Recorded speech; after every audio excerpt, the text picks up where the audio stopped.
Magandang buhay! Ang paksang tatalakayin ko sa vlog na ito ay tungkol sa pag-iimpok.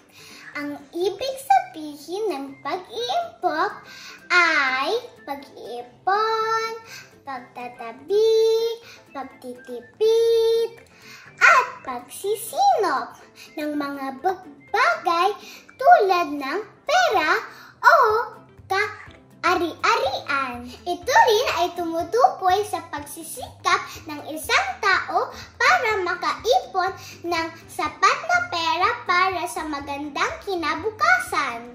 Alam niyo ba sa edad na 7 taong gulang maaari na tayong matuto mag-impok?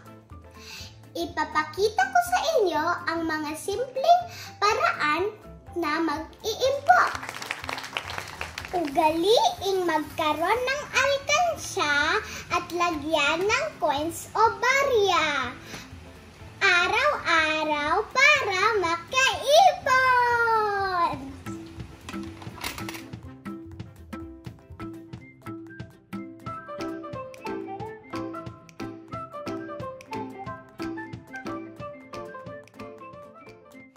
Iwasan magpabili ng mga bagong laruan sa mga magulang.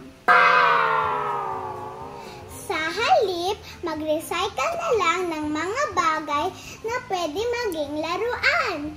Tulad ng mga empty na kahon, mga empty na bote na pang-vitamins.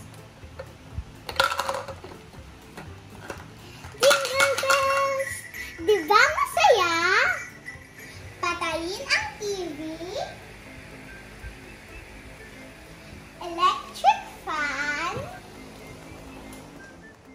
ilaw, at iba pang appliances pag hindi po ito ginagamit.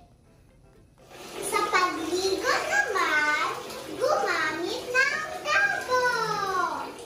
Patayin ang grito pag puno na ang timba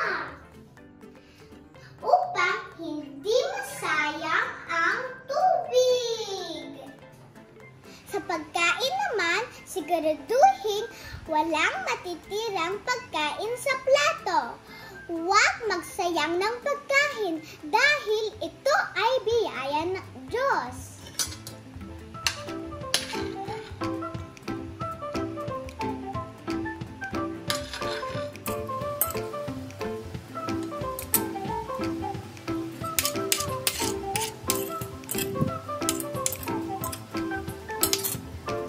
Kaya't magkaroon ng disiplina sa sarili upang magawa natin ang mga ito.